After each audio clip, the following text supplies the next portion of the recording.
Hello guys, তো video শুরুতেই আগে আমি সবাইকে জানাবো শুভ নববর্ষ। সবাই খুব খুব ভালো থেকো, সবারই নতুন বছর খুব ভালো কাটুক। আর আজকের দিনে একটু মিষ্টি মুখ না করলে কি হয় বলো? আর তাই আমি যখন বিকালে বাড়ি এলাম তখন দেখলাম বাপি অলরেডি নিয়ে চলে এসছে। আর প্ল্যান ছিল আমি আর বাপি সন্ধেবেলায় বেরোবো ঘুষকরা।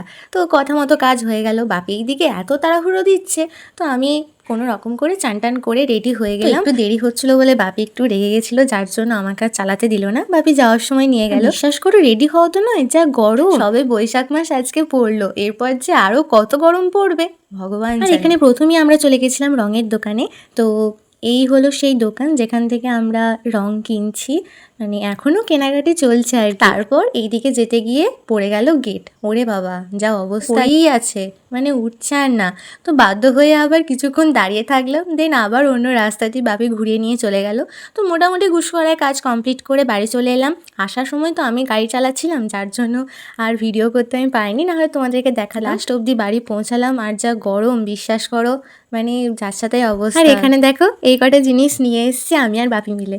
বাপির সাথে যাওয়া তো নয়, বিশ্বাস করো, মানে নিজে গর্ব করে বলছি না, যেখানেই দেখতে হবে এ ডাকছে ও ডাকছে, প্লাস এত চেনা পড়েছে আমি নিজেরই লজ্জা লাগছে। অন্য অন্য বছর বিশ্বাস করো তখন তো আমি ভ্লগ করা স্টার্ট করিনি, তো আগের বছর বা তার আগের বছর যখন হতো, মানে এতটা পরিমাণে যে হতো, সেখান থেকে এখন তো মানে মোটামুটি একটু কমে গেছে, যথেষ্ট কমেছে। মানে যে জায়গাটা তোমরা দেখতে পাচ্ছ মিষ্টির, ওটা যে কত বড় তখন হতোটা ঠিক নেই। তো তখন যদি আমি ভ্লগ করতাম বা ভিডিও স্টার্ট করতাম, আমি তোমাদের অবশ্যই দেখাতাম। তো সেখান থেকে অনেক, মানে এখন সেরকম যাওয়া হয় না বিশ্বাস করো। আবার 5 দিন পর অক্ষয় তৃতীয়া আসছে। আমি মানে বাপির সাথে যাই, কিন্তু মানে এবারে আজকে মানে যে প্রথম থেকে গেলাম, মানে দেখতে পেলাম যখন বাড়ি এলাম বাপিকে নিয়ে, সেই পিছন থেকে ডাকছে বাপিকে।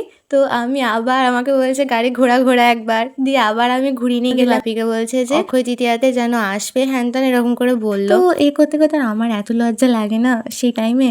তো যাই হোক, তারপর বাপিকে নিয়ে আবার আমি চলে এলাম। তো বাপির সঙ্গে যাওয়া মানে এই দেখা হবে, ও সারা দেবে, এই যে 5টা মানুষ চেনে জানে, বা এই যে ভালোবাসা দেখায় বা ভালোবাসে, বিশ্বাস করো এটা নিয়ে আমি সত্যি অনেক অনেক অনেক গর্বিত। বাপিকে নিয়ে সত্যি খুব গর্ব হয়। আমি আজকে ভিডিওতে তোমাদেরকে বলছি, কখনো বাপিকে হয়তো সামনে বলতে পারিনি সামনাসামনি, আর কখনো আমার বলার হয়তো সাহস হবেও না। তো এই আর কি, এই ভিডিওটা এখানেই শেষ করলাম। কেমন লাগলো আমাকে অবশ্যই কমেন্টে জানিও।